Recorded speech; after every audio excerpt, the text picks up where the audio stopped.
श्रीमद् शंकर भगवतः कृतौ श्रीभगवद्गीताभाष्ये चतुर्थोऽध्यायः। यः अयं योगः अध्यायद्वयेन उक्तः ज्ञाननिष्ठालक्षणः स सन्न्यासः कर्मयोगोपायः यस्मिन् वेदार्थः परिसमाप्तः प्रवृत्तिलक्षणः निवृत्तिलक्षणः च गीतासु च सर्वासु अयम् एव योगो विवक्षितः भगवता। अतः परिसमाप्तं वेदार्थं मन्वानः तं वंशकथनेन स्तौति श्रीभगवान्। इमम् इति इमम् अध्यायद्वयेन उक्तं योगं विवस्वते आदित्याय सर्गादौ प्रोक्तवान् अहं जगत्परिपालयितॄणां क्षत्रियाणां बलाधानाय। तेन हि योगबलेन युक्ताः समर्थाः भवन्ति ब्रह्म परिरक्षितुम्। ब्रह्मक्षत्रे परिपालयितुम् अलम् अव्ययम् अव्ययफलत्वात्। न हि अस्य योगस्य सम्यक् दर्शननिष्ठालक्षणस्य मोक्षाख्यं फलं व्येति। स च विवस्वान् मनवे प्राह। मनुः इक्ष्वाकवे स्वपुत्राय आदिराजाय अब्रवीत्। एवम् इति एवं क्षत्रियपरम्पराप्राप्तम् इमं राजर्षयः राजानः च ते ऋषयः च इति ते राजर्षयः विदुः इमं योगम्। सः योगः कालेन इह महता दीर्घेण नष्टः विच्छिन्नसम्प्रदायः संवृत्तः। हे परन्तप, आत्मनः विपक्षभूताः पराः इति उच्यन्ते। तान् शौर्यतेजोगभस्तिभिः भानुः इव तापयति इति परन्तपः शत्रुतापनः इत्यर्थः। दुर्बलान् अजितेन्द्रियान् प्राप्य नष्टं योगम् इमम् उपलभ्य लोकं च अपुरुषार्थसम्बन्धिनम्। सः इति सः एव अयं मया ते तुभ्यम् अद्य इदानीं योगः प्रोक्तः पुरातनः। भक्तः असि मे सखा च असि इति।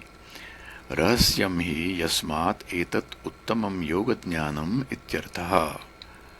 भगवता विप्रतिषिद्धम् उक्तम् इति मा भूत् कस्यचित् बुद्धिः इति परिहारार्थं च पद्यम् इव कुर्वन् अर्जुनः उवाच। अपरम् इति अपरम् अर्वाक् वसुदेवगृहे भवतः जन्म। परं पूर्वं सर्गादौ जन्म उत्पत्तिः विवस्वतः आदित्यस्य। तत् कथम् एतत् विजानीयाम् अविरुद्धार्थतया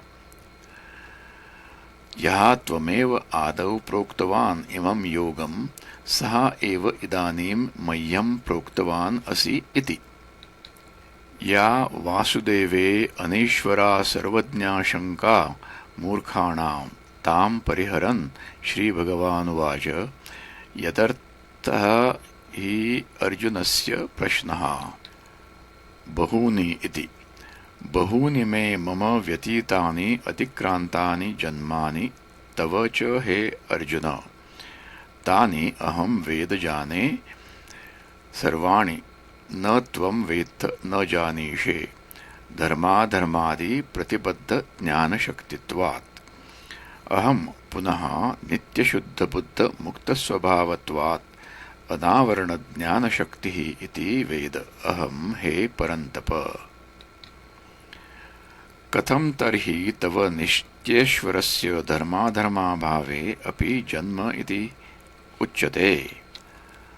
अजोऽपि इति अजः अपि जन्मरहितः अपि सन् तथा अव्ययात्मा अक्षीणज्ञानशक्तिस्वभावः अपि सन् तथा भूतानां ब्रह्मादिस्तम्भपर्यन्तानाम् ईश्वरः ईशनशिलः अपि सन् प्रकृतिं स्वां मम वैष्णवीं मायां त्रिगुणात्मिकां यस्याः वशे सर्वम् इदं जगत् वर्तते यया मोहितं जगत् सत् स्वम् आत्मानं वासुदेवं न जानाति। तां प्रकृतिं स्वाम् अधिष्ठाय वशीकृत्य संभवामि देहवान् इव भवामि जातः इव आत्ममायया आत्मनः मायया न परमार्थतः लोकवत्। तच्च जन्म कदा किमर्थं च इति उच्यते यदा इति। यदा यदा हि धर्मस्य ग्लानिः अहानिः वर्णाश्रमादिलक्षणस्य प्राणिनाम् अभ्युदय निःश्रेयस साधनस्य भवति भारत। अभ्युत्थानम् उद्भवः अधर्मस्य तदा तदा आत्मानं सृजामि अहं मायया। किमर्थं? परित्राणाय इति। परित्राणाय परिरक्षणाय साधूनां सन्मार्गस्थानां विनाशाय च दुष्कृतां पापकारिणां किंच धर्मसंस्थापनार्थाय धर्मस्य सम्यक् धर्मसंस्थापनं तदर्थं संभवामि युगे युगे प्रतियुगम्। जन्म इति। तत् जन्म मायारूपं कर्म च साधूनां परित्राणादि मे मम दिव्यम् अप्राकृतम् ऐश्वरम्। एवं यथोक्तं यः वेत्ति तत्त्वतः तत्त्वेन यथावत् त्यक्त्वा देहम् इमं पुनः जन्म पुनरुत्पत्तिं न एति प्राप्नोति। माम् एति आगच्छति सः मुच्यते हे अर्जुन। न एषः मोक्षमार्गः इदानीं प्रवृत्तः किन्तर्हि पूर्वम् अपि। वीतराग इति। वीतराग भयक्रोधाः रागश्च भयं च क्रोधश्च वीताः विगताः येभ्यः ते मन्मयाः ब्रह्मविदः ईश्वराभेददर्शिनः माम् एव च परमेश्वरम् उपाश्रिता केवलज्ञाननिष्ठाः इत्यर्थः। बहवः अनेके ज्ञानतपसा ज्ञानम् एव च परमात्मविषयं तपः तेन ज्ञानतपसा पूताः परां शुद्धिं गताः सन्तः मद्भावम् ईश्वरभावं मोक्षम् आगताः समनुप्राप्ताः। इतरतपो निरपेक्षा ज्ञाननिष्ठाः इत्यस्य लिङ्गं ज्ञानतपसा इति विशेषणम्। तव तर्हि रागद्वेषौ स्तः येन केभ्यश्चिद्देव आत्मभावं प्रयच्छसि न सर्वेभ्य इति उच्यते। ये यथा इति। ये यथा येन प्रकारेण येन प्रयोजनेन यत्फलार्थितया मां प्रपद्यन्ते तान् तथैव तत्फलदानेन भजामि अनुगृह्णामि अहम् तेषां मोक्षं प्रति अनर्थित्वात्। न हि एकस्य मुमुक्षुत्वं फलार्थित्वं च युगपत् संभवति। अतः ये यत्फलार्थिनः तान् तत्फलदानेन ये यथोक्ताधिकारिणः तु अफलार्थिनः मुमुक्षवश्च तान् ज्ञानप्रदानेन ये ज्ञानिनः सन्न्यासिनः मुमुक्षवश्च तान् मोक्षप्रदानेन तथा आर्तान् आर्तिहरणेन इत्येवं यथा प्रपद्यन्ते ये तान् तथैव भजामि इत्यर्थः। न पुनः रागद्वेषनिमित्तं मोहनिमित्तं वा कञ्चित् भजामि। सर्वथापि सर्वावस्थस्य मम ईश्वरस्य वर्त्ममार्गम् अनुवर्तन्ते मनुष्याः। यत्फलार्थितया यस्मिन् कर्मणि अधिकृताः ये प्रवर्तन्ते ते मनुष्याः अत्र उच्यन्ते हे पार्थ सर्वशः सर्वप्रकारैः। यदि तव ईश्वरस्य रागादिदोषाभावात् सर्वप्राणिषु अनुजिगृक्षायां तुल्यायां सर्वफलप्रदानसमर्थे च त्वाय सति वासुदेवः सर्वम् इति ज्ञानेनैव मुमुक्षवः सन्तः कस्मात् त्वाम् एव सर्वे न प्रतिपद्यन्ते इति शृणु तत्र कारणम्। काङ्क्षन्तः इति। काङ्क्षन्तः प्रार्थयन्तः अभीप्सन्तः कर्मणां सिद्धिं फलनिष्पत्तिं यजन्ते इह अस्मिन् लोके देवताः इन्द्राग्नत्याः अथ यः अन्यां देवताम् उपासते अन्यः असौ अन्यः अहम् अस्मि इति न स वेद यथा पशुः एवं स देवानाम् इति श्रुतेः।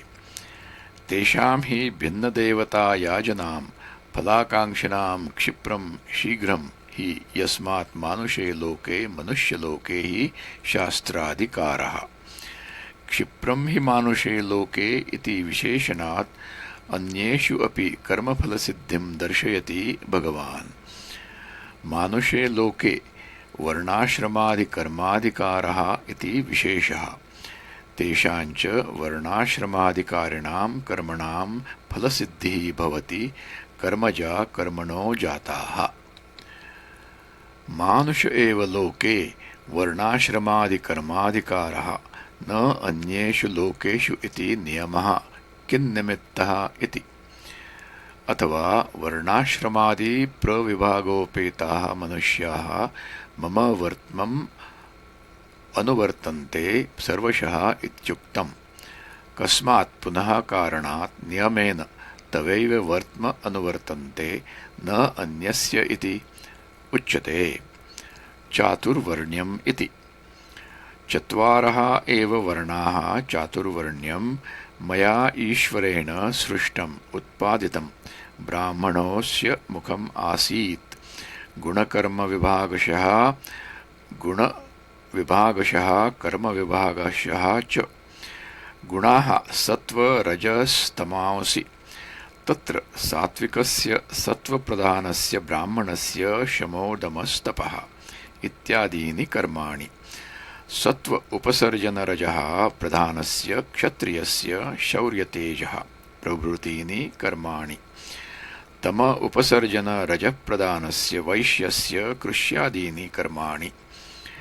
रज उपसर्जनतमप्रधानस्य शूद्रस्य शुश्रूषा एव कर्म। इत्येवं गुणकर्मविभागशः चातुर्वर्ण्यं मया सृष्टम् इत्यर्थः।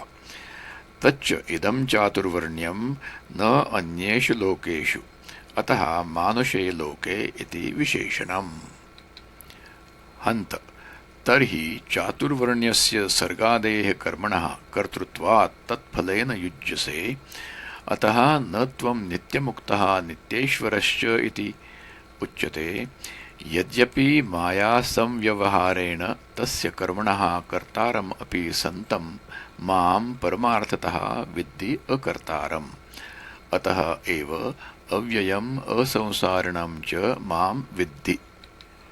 येषां तु कर्मणां कर्तारं मन्यसे परमार्थतः तेषाम् अकर्ता एव अहम्। यतः न इति न मां तानि कर्माणि लिम्पन्ति देहादि आरम्भकत्वेन अहङ्काराभावात्। न च तेषां कर्मणां फले मे मम स्पृहा तृष्णा। येषां तु संसारिणाम् अहं कर्ता इति अभिमानः कर्मसु स्पृहा च तत्फलेषु तान् कर्माणि लिम्पन्ति इति युक्तम्।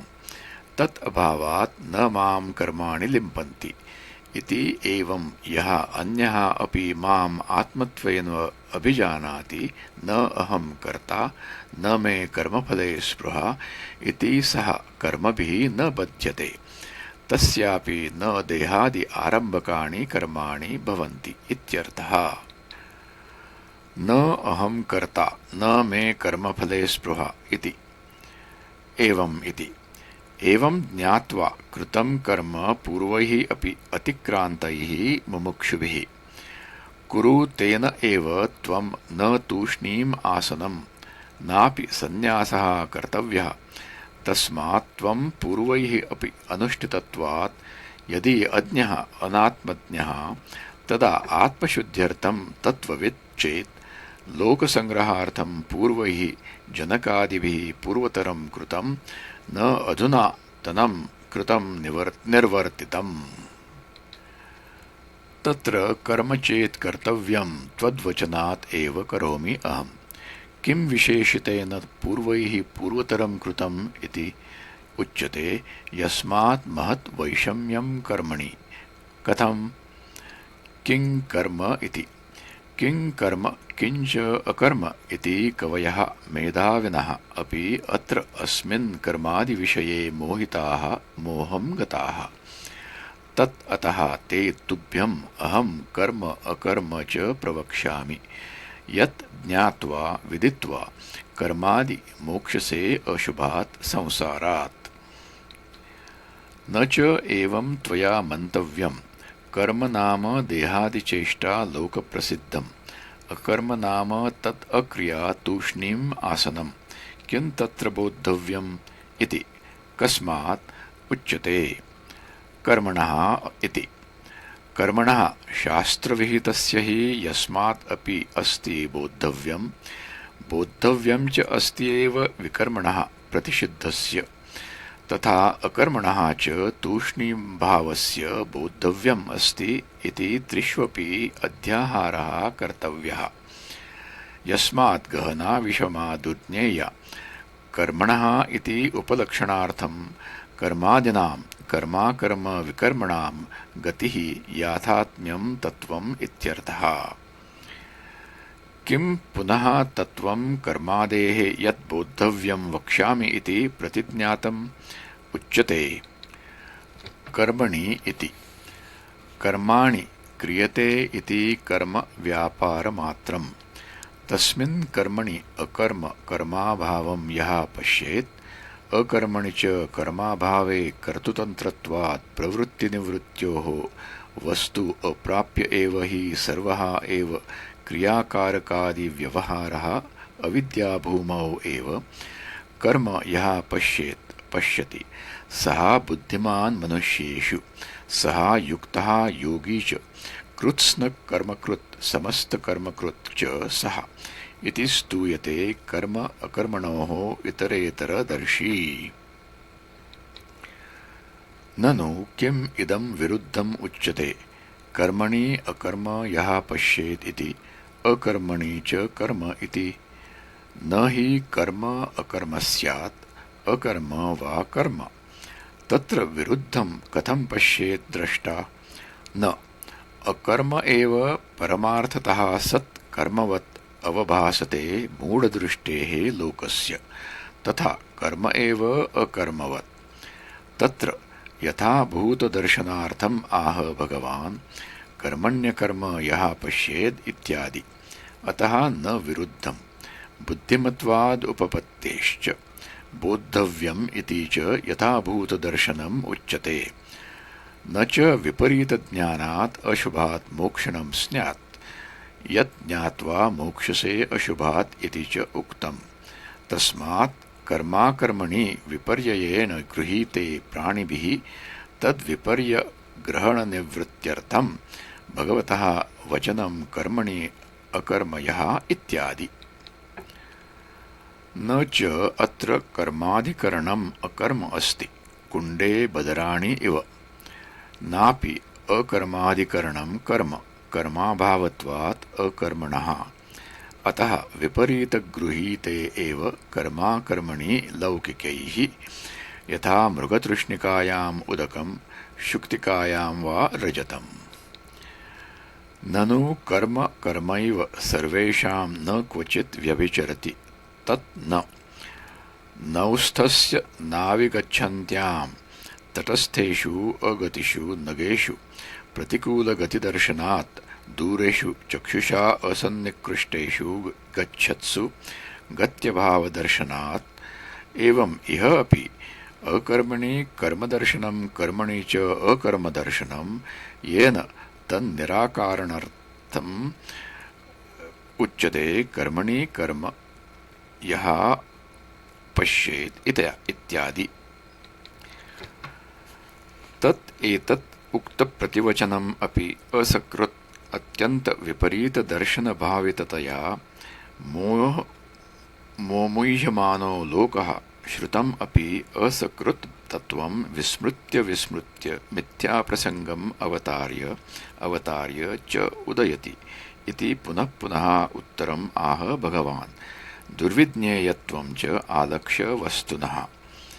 अव्यक्तोऽयम् अचिन्त्योऽयम् न जायते म्रियते इत्यादिना आत्मनि कर्माभावः श्रुतिस्मृतिन्यायप्रसिद्धः उक्तः वक्ष्यमाणश्च।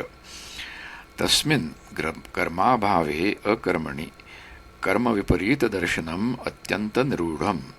यतः किं कर्म किमकर्मेति कवयोऽप्यत्र मोहिताः। देहादि आश्रयं कर्म आत्मने अध्यारोप्य अहं कर्ता मम एतत् कर्म मया अस्य कर्मणः फलं भोक्तव्यम् इति च। तथा अहं तूष्णीं भवामि येन अहं निरायासः अकर्मा सुखी स्याम् इति कार्यकरणाश्रयं व्यापार उपरमं तत्कृतं च। सुखित्वम् आत्मने अध्यारोप्य न करोमि किञ्चित् तूष्णीं सुखम् आसे इति अभिमन्यते लोकः। तत्र इदं लोकस्य विपरीतदर्शनापनयनाय आह भगवान् कर्मणि अकर्म यः पश्येत् इत्यादि।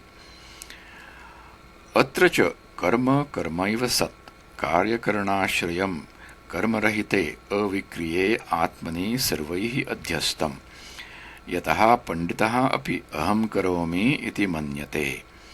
अतः आत्मसमवेततया सर्वलोकप्रसिद्धे कर्मणि नदीकूलस्थेषु इव वृक्षेषु गतिप्रातिलोम्येन अकर्म कर्माभावं यथा भूतं गति अभावम् इव वृक्षेषु यः पश्येत् अकर्मणि च कार्यकरण व्यापार उपरमे कर्मवत् आत्मने अध्यारोपिते तूष्णीम् अकुर्वन् सुखम् आसे इति अहंकार अभिसन्धिहेतुत्वात् तस्मिन् अकर्मणि च कर्म यः पश्येत् यः एवं कर्म अकर्म विभागज्ञः सः बुद्धिमान् पण्डितः मनुष्येषु सः युक्तः योगी कृत्स्नकर्मकृच्च सः अशुभात् मोक्षतः कृतकृत्यः भवति इत्यर्थः।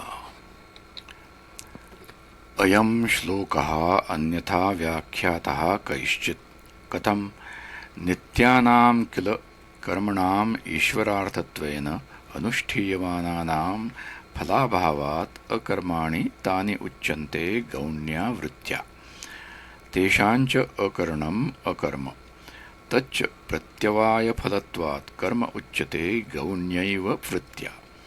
तत्र नित्ये कर्मणि अकर्म यः पश्येत् फलाभावात् यथा धेनुः अपि गौः अगौः इति उच्यते क्षीराख्यं फलं न प्रयच्छति इति तद्वत्।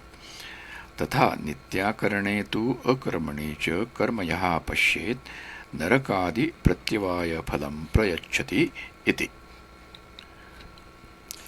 न एतत् युक्तं व्याख्यानम्। एवं ज्ञानात् अशुभात् मोक्षानुपपत्तेः यज्ज्ञात्वा मोक्ष्यसे अशुभात् इति भगवता उक्तं वचनं बाध्येत।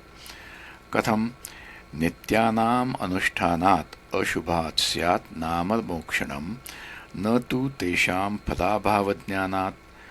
न हि नित्यानां फलाभावज्ञानम् अशुभमुक्तिफलत्वेन च उदितं नित्यकर्मज्ञानं वा न च भगवता एव इह उक्तम्।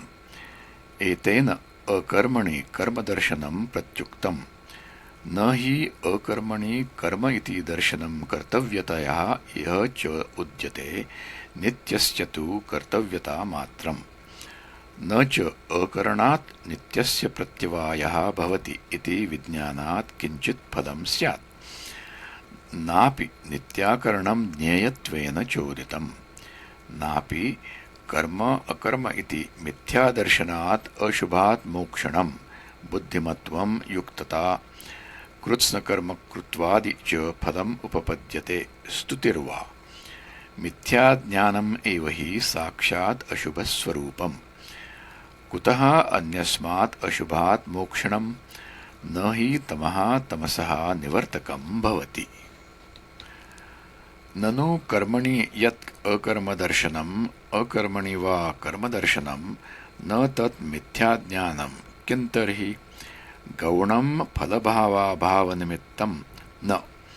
कर्माकर्मविज्ञानात् अपि गौणात् फलस्य अश्रवणात् नापि श्रुतहान्यश्रुतपरिकल्पनायां कश्चित् विशेषः उपलभ्यते। स्वशब्देन अपि शक्यं वक्तुं नित्यकर्मणां फलं नास्ति अकरणाच्च तेषां नरकपातः स्यात् इति। तत्र व्याजेन परव्यामोहरूपेण कर्मण्यकर्म यः पश्येत् इत्यादिना किम्? तत्र एवं व्याचक्षाणेन भगवतः वाक्यं लोकव्यामोहार्थम् इति वक्तुं कल्पितं स्यात्। न च एतत् छद्मरूपेण वाक्येन रक्षणीयं वस्तुः नापि शब्दान्तरेण पुनः पुनः उच्यमानं सुबोधं स्यात् इत्येवं वक्तुं युक्तम्। कर्मण्येवाधिकारः इति अत्र हि सः स्फुटतरम् उक्तः अर्थः न पुनः वक्तव्यः भवति। सर्वत्र च प्रशस्तं बोद्धव्यं च कर्तव्यम् एव, न च निष्प्रयोजनं बोद्धव्यम् इति उच्यते, न च मिथ्याज्ञानं बोद्धव्यं भवति। तत्प्रत्युपस्थापितं वा वस्त्वाभासम्। नापि नित्यानाम् अकरणात् अभावात् प्रत्यवायभावोत्पत्तिः नासतो विद्यते भावः इति कथम् असतः सज्जायेत इति च दर्शितम् असतः सज्जन्म प्रतिषेधात्। असतः सदुत्पत्तिं ब्रुवता असद् एव सत् भवेत् स च अपि असद् भवेत् इत्युक्तं स्यात्। तच्च अयुक्तं सर्वं प्रमाणविरोधात्। न च निष्फलं विदध्यात् कर्मशास्त्रं दुःखस्वरूपत्वात् दुःखस्य च बुद्धिपूर्वकतया कार्यत्वानुपपत्तेः। तत् अकरणे च नरकपाताभ्युगमात् अनर्थाय एव उभयता अपि करणे च अकरणे च शास्त्रं निष्फलं कल्पितं स्यात्। स्वाभ्युपगमविरोधश्च नित्यं निष्फलं कर्म इति अभ्युपगम्य मोक्षफलाय इति ब्रुवतः। तस्मात् यथा श्रुतः एव अर्थः कर्मणि अकर्म इत्यादेः, तथा च व्याख्यातः अस्माभिः श्लोकः। तत् एतत् कर्मादौ अकर्मादिदर्शनं स्तूयते। यस्य इति यस्य यथोक्तदर्शिनः सर्वे यावन्तः समारम्भाः सर्वाणि कर्माणि समारभ्यन्ते इति समारम्भाः कामसङ्कल्पवर्जिताः कामैः तत्कारणैश्च सङ्कल्पैः वर्जिताः मुदैव चेष्टामात्राः अनुष्ठीयन्ते। प्रवृत्तेन चेत् लोकसङ्ग्रहार्थं निवृत्तेन चेत् जीवनमात्रार्थं। तं ज्ञानाग्निदग्धकर्माणं कर्मादौ अकर्मादिदर्शनं ज्ञानं तदेव अग्निः। तेन ज्ञानाग्निना दग्धानि शुभाशुभलक्षणानि कर्माणि यस्य तम् आहुः परमार्थतः पंडितं बुधाः ब्रह्मविदः। यस्तु कर्मादौ अकर्मादिदर्शी सः अकर्मादिदर्शनात् एव निष्कर्मा सन्न्यासी जीवनमात्रार्थचेष्टः सन् कर्मणि न प्रवर्तते। यद्यपि प्राक् विवेकतः प्रवृत्तः।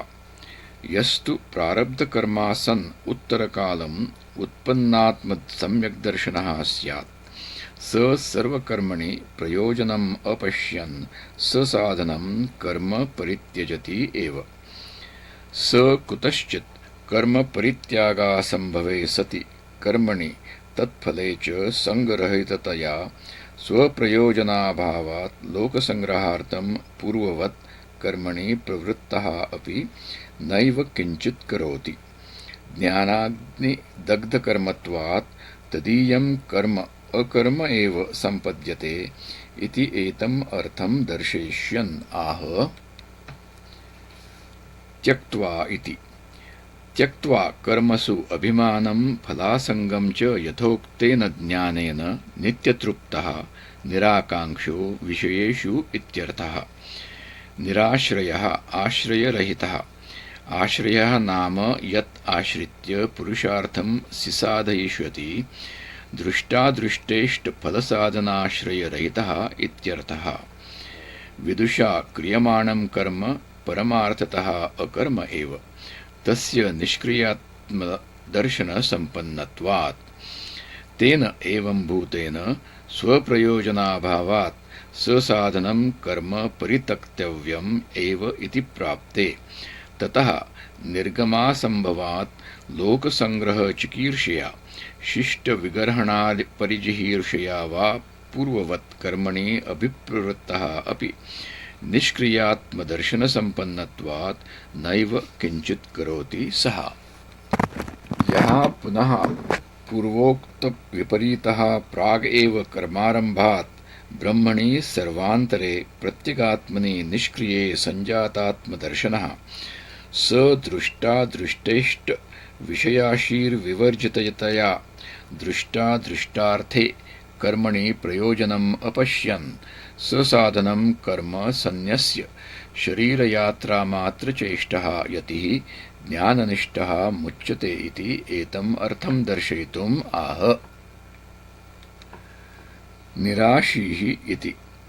निराशीः निर्गताः आशिषः यस्मात् सः निराशीः।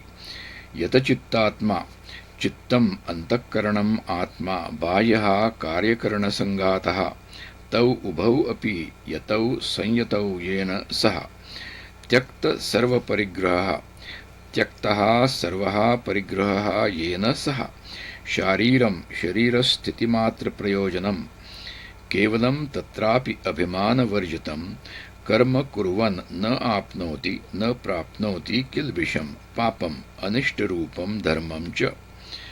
धर्मः अपि मुमुक्षोः किल्बिषम् एव बन्धापादकत्वात् तस्मात् ताभ्यां मुक्तः भवति संसारात् मुक्तः भवति इत्यर्थः।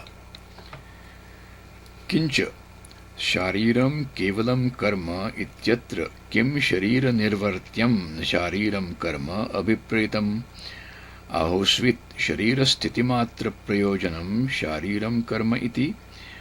किञ्च अतः यदि शरीरनिर्वर्त्यं शारीरं कर्म यदि वा शरीरस्थितिमात्रप्रयोजनं शारीरम् इति उच्यते यदा शरीरनिर्वर्त्यं कर्म शारीरम् अभिप्रेतं स्यात् तदा दृष्टादृष्टप्रयोजनं कर्म प्रतिषिद्धम् अपि शरीरेण कुर्वन् न आप्नोति किल्बिषम् इति ब्रुवतः विरुद्धाभिधानं प्रसज्येत। शास्त्रीयं च कर्म दृष्टादृष्टप्रयोजनं शरीरेण कुर्वन् नाप्नोति किल्बिषम् इत्यपि ब्रुवतः अप्राप्तप्रतिषेधप्रसङ्गः। शारीरं कर्म कुर्वन् इति विशेषणात् केवलशब्दप्रयोगात् च वाङ्मनसाभ्यां निर्वर्त्यं कर्म विधिप्रतिषेधविषयं धर्माधर्मशब्दवाच्यं कुर्वन् प्राप्नोति किल्बिषम् इति उक्तं स्यात्। तत्रापि वाङ्मनसाभ्यां विहितानुष्ठानपक्षे किल्बिषप्राप्तिवचनं विरुद्धम् आपद्येत। प्रतिषिद्धसेवापक्षे अपि भूतार्थानुवादमात्रम् अनर्थकं स्यात्।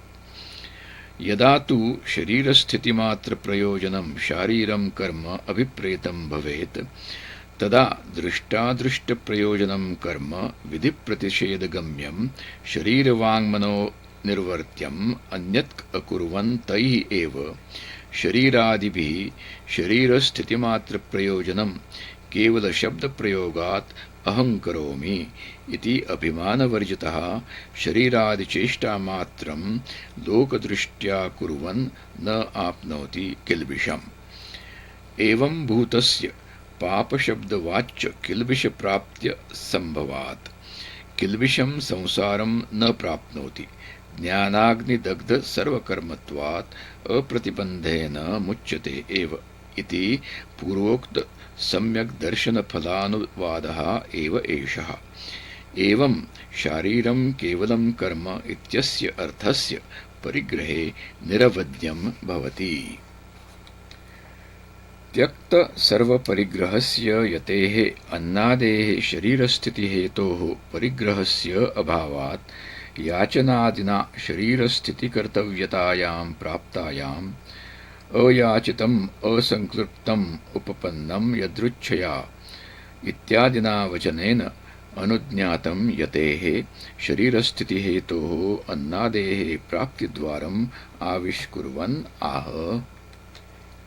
यदृच्छा इति यदृच्छा लाभसन्तुष्टः अप्रार्थिनोपततः लाभः अदृच्छालाभः तेन सन्तुष्टः सञ्जातालम्प्रत्ययः द्वन्द्वातीतः द्वन्द्वैः शीतोष्णादिभिः हन्यमानः अपि अविषण्णचित्तः द्वन्द्वातीतः उच्यते।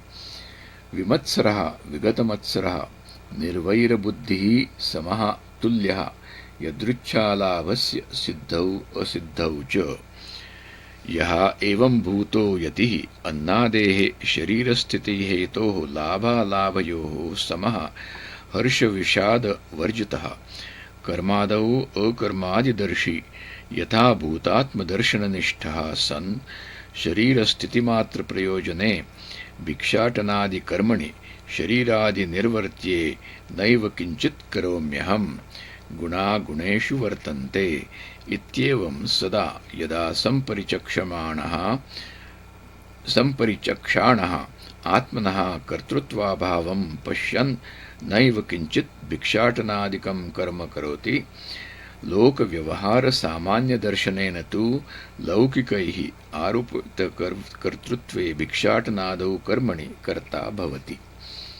स्वानुभवेन तु शास्त्रप्रमाणजनितेन अकर्ता एव। सः एवं पराध्यारोपितकर्तृत्वः शरीरस्थितिमात्रप्रयोजनं भिक्षाटनादिकं कर्मं कृत्वा अपि न निबध्यते बन्धहेतोः कर्मणः सहेतुकस्य ज्ञानाग्निना दग्धत्वात् इति उक्त अनुवादः एव एषः। त्यक्त्वा कर्मफलासङ्गम् इति अनेन श्लोकेन यः प्रारब्धकर्मासन् यदा निष्क्रियब्रह्मात्मदर्शनसम्पन्नः स्यात् तदा तस्य आत्मनः कर्तृकर्मप्रयोजनाभावदर्शिनः कर्मपरित्यागे प्राप्ते कुतश्चित् निमित्तात् तत् असम्भवे सति पूर्ववत् तस्मिन् कर्मणि अभिप्रवृत्तस्य अपि नैव किञ्चित् करोति सः इति कर्माभावः प्रदर्शितः। यस्य एवं कर्माभावः दर्शितः तस्यैव गतसङ्गस्य इति। गतसङ्गस्य सर्वतः निवृत्तासक्तेः मुक्तस्य निवृत्तधर्माधर्मादिबन्धनस्य ज्ञानावस्थितचेतसः ज्ञाने एव अवस्थितं चेतः यस्य सोऽयं ज्ञानावस्थितचेताः तस्य यज्ञाय यज्ञनिवृत्त्यर्थम् आचरतः निर्वर्तयतः कर्म समग्रं सह अग्रेण फलेन वर्तते इति समग्रं कर्म तत् समग्रं प्रविलीयते विनश्यति इत्यर्थः।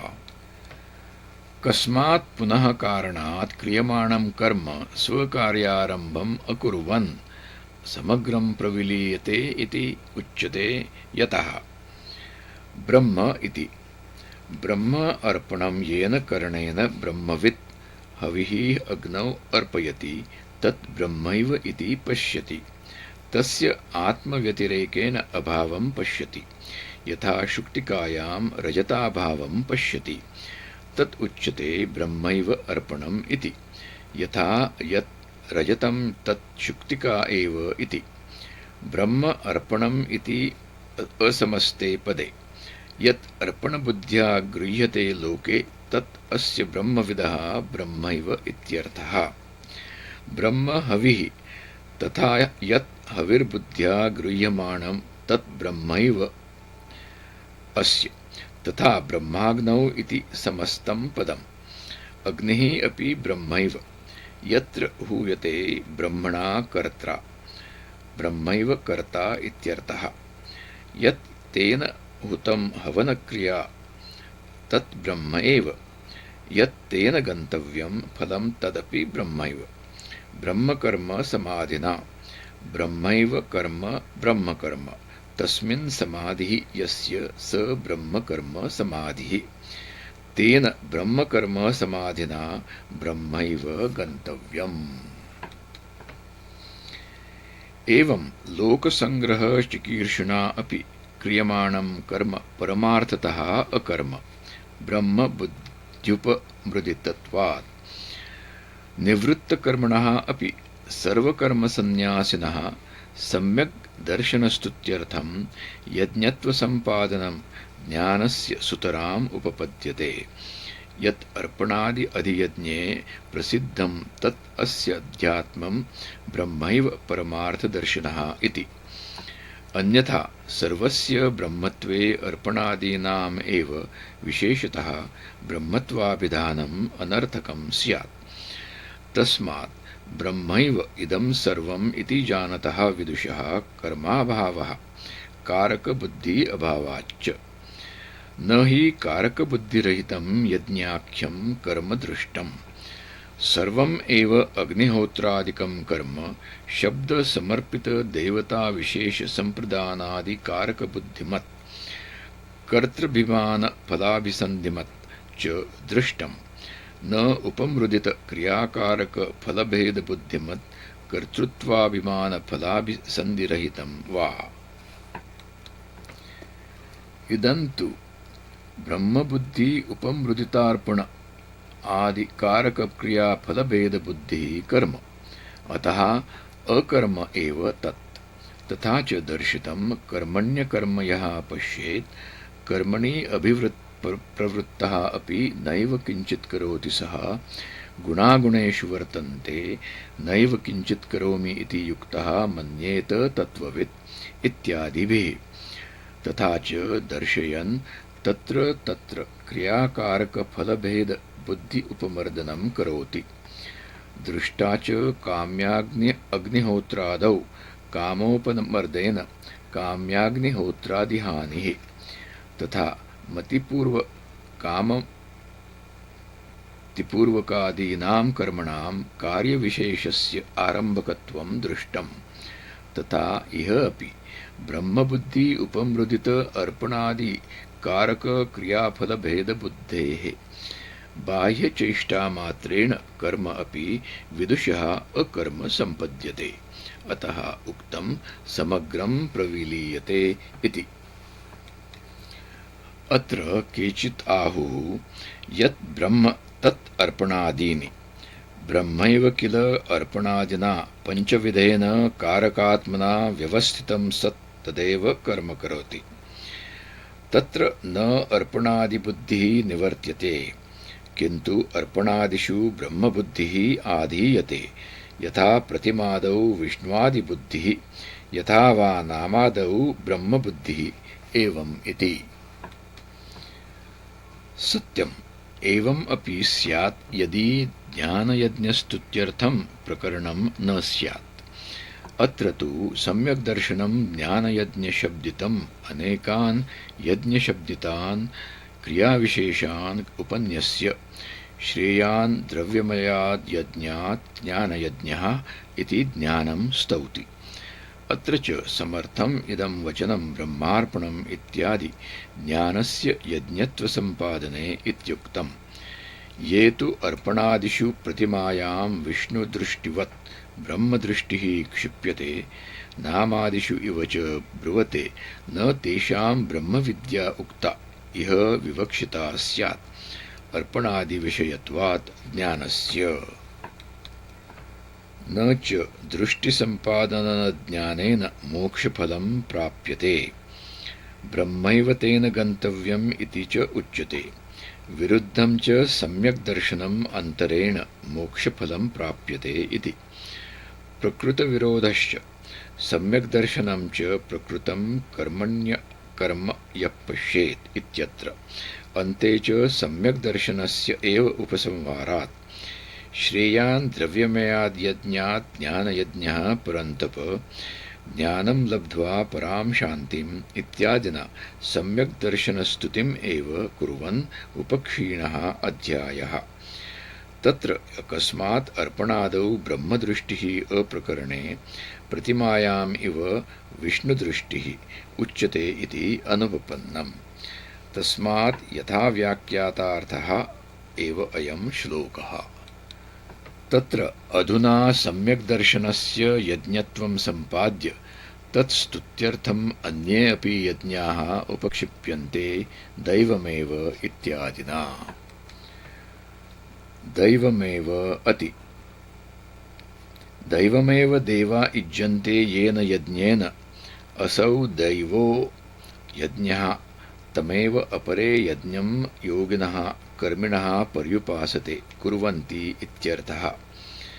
ब्रह्माग्नौ सत्यं ज्ञानम् अनन्तं ब्रह्म विज्ञानम् आनन्दं ब्रह्म यत् साक्षात् अपरोक्षात् ब्रह्म यः आत्मा सर्वान्तरः इत्यादि वचनोक्तम् अशनाया पिपासादि सर्वसंसारधर्मवर्जितं नेति नेति इति निरस्ताशेषविशेषं ब्रह्मशब्देन उच्यते।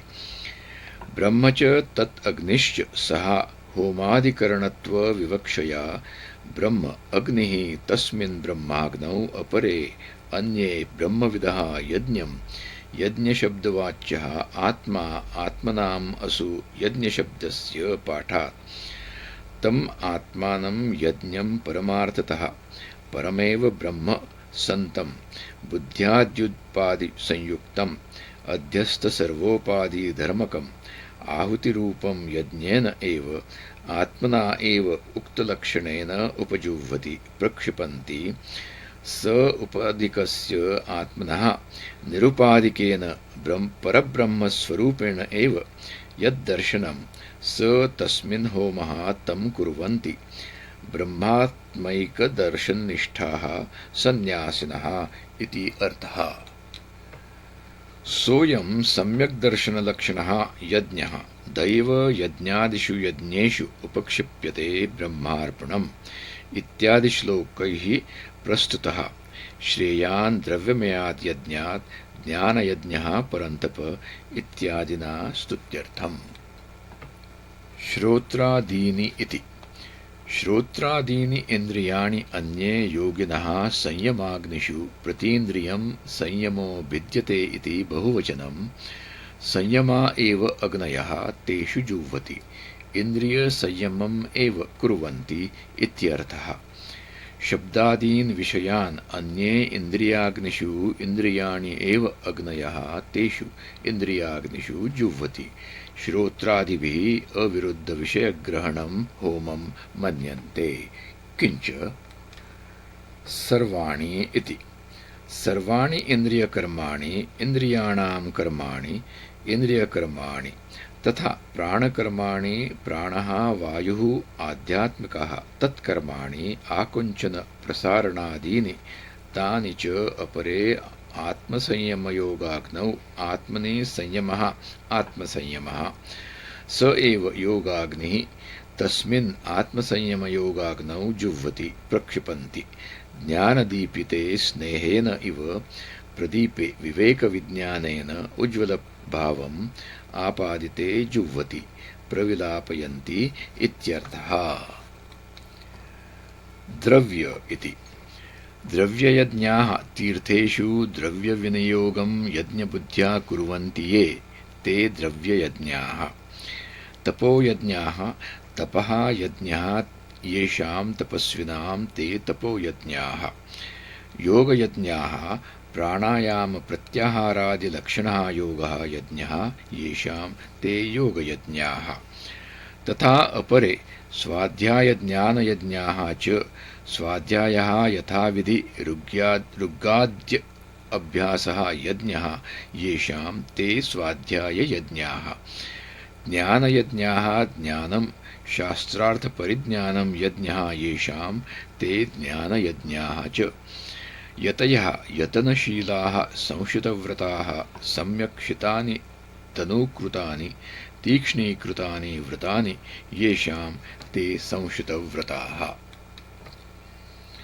अपाने इति अपाने अपानवृत्तौ जुह्वति प्रक्षिपन्ति प्राणं प्राणवृत्तिं पूरकाख्यं च प्राणायामं कुर्वन्ति इत्यर्थः। प्राणे अपानं तथा अपरे जुह्वति रेचकाख्यं च प्राणायामं कुर्वन्ति इत्यर्थः। प्राणापानगति मुखनासिकाभ्यां वायोः निर्गमनं प्राणस्य गतिः तद्विपर्ययेण अधोगमनम् अपानस्य गतिः ते प्राणापानगति एते रुद्ध्वा निरुध्य प्राणायामपरायणाः प्राणायाम तत्पराः कुम्भकाख्यं प्राणायामं कुर्वन्ति इत्यर्थः। किञ्च अपरे इति अपरे नियताहाराः नियतः परिमितः आहारः येषां ते नियता आहाराः सन्तः प्राणान् वायुभेदान् प्राणेषु एव जुह्वति यस्य यस्य वायोः जयः क्रियते इतरान् वायुभेदान् तस्मिन् तस्मिन् जुह्वति ते तत्र प्रविष्टाः इव भवन्ति। सर्वे अपि एते यज्ञविदः यज्ञक्षपितकल्मषाः यज्ञैः यथोक्तैः क्षपितः नाशितः कल्मषः येषां ते यज्ञक्षपितकल्मषाः। एवं यथोक्तान् यज्ञान् निर्वर्त्य यज्ञ इति यज्ञशिष्टामृतभुजः यज्ञानां शिष्टं यज्ञशिष्टं यज्ञशिष्टं च तत् अमृतं च यज्ञशिष्टामृतं तत् भुञ्जत इति यज्ञशिष्टामृतभुजः। यथोक्तान् यज्ञान् कृत्वा तच्छिष्टेन कालेन यथाविधिचोदितम् अन्नम् अमृताख्यं भुञ्जते ये ते यज्ञशिष्टामृतभुजः यान्ति गच्छन्ति ब्रह्म सनातनं चिरन्तनं मुमुक्षवः चेत् कालातिक्रमापेक्षया इति सामर्थ्यात् गम्यते। न अयं लोकः सर्वप्राणिसाधारणः अपि अस्ति यथोक्तानां यज्ञानाम् एकोऽपि यज्ञः यस्य नास्ति सः अयज्ञः तस्य कुतः अन्यः विशिष्टसाधनसाध्यः कुरु सत्तम। एवम् इति यथोक्ताः बहुविधाः बहुप्रकाराः यज्ञाः वितताः विस्तीर्णाः ब्रह्मणः वेदस्य मुखे द्वारे वेदद्वारेण अवगम्यमानाः ब्रह्मणः मुखे विततः उच्यन्ते तद्यथा वाचिः प्राणान् जुहुमः इत्यादयः। कर्मजान् कायिक वाचिक मानसिक कर्मोद्भवान् विद्धि तान् सर्वान् अनात्मजान् निर्व्यापारः हि आत्मा अतः एवं ज्ञात्वा विमोक्ष्यसे अशुभात्। न मद्व्यापाराः एते निर्व्यापारः अहम् उदासीनः इत्येवं ज्ञात्वा अस्मात् सम्यक् दर्शनात् मोक्ष्यसे अशुभात् संसारबन्धनात् इत्यर्थः। ब्रह्मार्पणम् इत्यादि श्लोकेन सम्यक् दर्शनस्य यज्ञत्वं सम्पादितम्। यज्ञाश्च अनेके उपदिष्टाः तैः सिद्धपुरुषार्थप्रयोजनैः ज्ञानं स्तूयते। कथं? श्रेयान् इति श्रेयान् द्रव्यमयात् द्रव्यसाधनसाध्यात् यज्ञात् ज्ञानयज्ञः हे परन्तप द्रव्यमयः हि यज्ञः फलस्य आरम्भकः न ज्ञानयज्ञः फलस्य आरम्भकः अतः श्रेयान् प्रशस्यतरः। कथं? यतः सर्वं कर्मं समस्तम् अखिलम् अप्रतिबद्धं पार्थ ज्ञाने मोक्षसाधने सर्वतः सम्प्लुतोदकस्थानीये परिसमाप्यते अन्तर्भवति इत्यर्थः। यथा कृताय विजिताय आधरेयाः संयन्ति एवमेनं सर्वं तत् अभिसमेति यत् किञ्च प्रजाः साधु कुर्वन्ति यस्तद्वेद यत् स वेद इति श्रुतेः। तत् एतत् विशिष्टं ज्ञानं तर्हि केन प्राप्यते इति उच्यते। तद्विद्धि इति तत्विद्धि विजानीहि येन विधिना प्राप्यते इति। आचार्यान् अभिगम्य प्रणिपातेन प्रकर्षेण नीचैः पतनं प्रणिपातः दीर्घनमस्कारः तेन कथं बन्धः कथं मोक्ष का विद्या का च अविद्या इति परिप्रश्नेन सेवया गुरुशुश्रूषया एवं आदिना प्रश्रयेण आवर्जिताः आचार्याः उपदेक्ष्यन्ति कथयिष्यन्ति ते ज्ञानं यथोक्तविशेषणं ज्ञानिनः। ज्ञानवन्तः अपि केचित् यथावत् तत्त्वदर्शनशीलाः अपरे न। अतः विषयनष्टी तत्त्वदर्शिनः इति।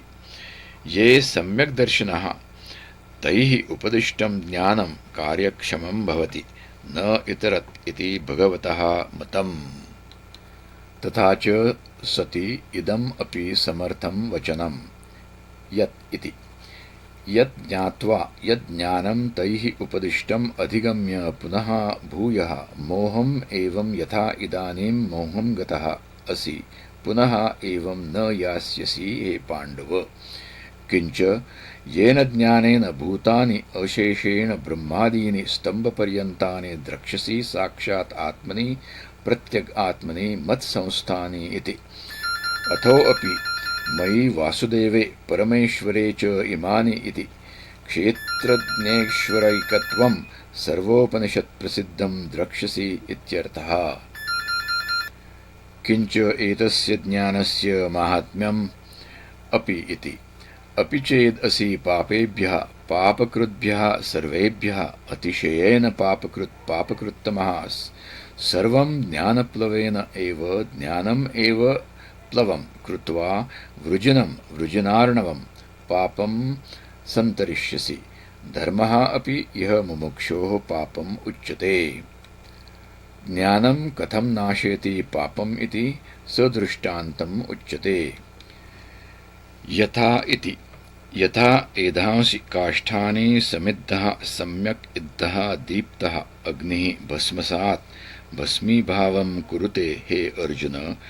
ज्ञानम् एव अग्निः ज्ञानाग्निः सर्वकर्माणि भस्मसात् कुरुते तथा निर्बीजीकरोति इत्यर्थः। न हि साक्षात् एव ज्ञानाग्निः कर्माणि इन्धनवत् भस्मीकर्तुं शक्नोति। तस्माद् सम्यक् दर्शनं सर्वकर्मणां निर्बीजत्वकारणम् इति अभिप्रायः। सामर्थ्यात् येन कर्मणा शरीरम् आरब्धं तत् प्रवृत्तफलत्वात् उपभोगेन एव क्षीयते। तस्य तावद् एव चिरं यावन्न विमोक्षे अथ सम्पत्स्ये इति श्रुतेः। अतः यानि अप्रवृत्तफलानि ज्ञानोत्पत्तेः प्राक्कृतानि ज्ञानसहभावीनि च अतीतानेकजन्मकृतानि च तानि एव सर्वाणि भस्मसात् कुरुते। यतः एव अतः। न हि इति। न हि ज्ञानेन सदृशं तुल्यं पवित्रं पावनं शुद्धिकरम् इह विद्यते। तज्ज्ञानं स्वयम् एव योगसंसिद्धः योगेन कर्मयोगेन समाधियोगेन च संसिद्धः संस्कृतः योग्यताम् आपन्नः सन् मुमुक्षुः कालेन महता आत्मनि विन्दति लभते इत्यर्थः। येन एकान्तेन ज्ञानप्राप्तिः भवति सः उपायः उपदिश्यते। श्रद्धावान् इति। श्रद्धावान् श्रद्धालुः लभते ज्ञानम्। श्रद्धालुत्वे अपि भवति कश्चित् मन्दप्रस्थानः अतः आह तत्परः गुरूपसवदादौ उपासनादौ अभियुक्तः ज्ञानलब्धि उपाये श्रद्धावान्। तत्परः अपि अजितेन्द्रियः स्यात् इति अतः आह संयतेन्द्रियः संयतानि विषयेभ्यः निवर्तितानि यस्य इन्द्रियाणि सः संयतेन्द्रियः। यः एवंभूतः श्रद्धावान् तत्परः संयतेन्द्रियश्च सः अवश्यं ज्ञानं लभते। प्रणिपातादिस्तु बाह्यः अनैकान्तिकोऽपि भवति मायावित्वादिसम्भवात् न तु तत् श्रद्धावत्तादौ इति एकान्ततः ज्ञानलब्ध्युपायः। किं पुनः ज्ञानलाभात् स्यात् इति उच्यते। ज्ञानं लब्ध्वा परां मोक्षाख्यां शान्तिम् उपरतिम् अचिरेण क्षिप्रम् एव अधिगच्छति। सम्यक् दर्शनात् क्षिप्रम् एव मोक्षः भवति इति सर्वशास्त्रन्यायप्रसिद्धः सुनिश्चितः अर्थः। अत्र संशयः न कर्तव्यः पापिष्ठो हि संशयः। कथम् इति उच्यते। अज्ञश्च इति। अज्ञश्च अनात्मज्ञश्च अश्रद्धधानश्च गुरुवाक्यशास्त्रेषु अविश्वासवान् स च संशयात्मा च संशयचित्तश्च विनश्यति। अज्ञाश्रद्धधानौ यद्यपि विनश्यतः न तथा यथा संशयात्मा।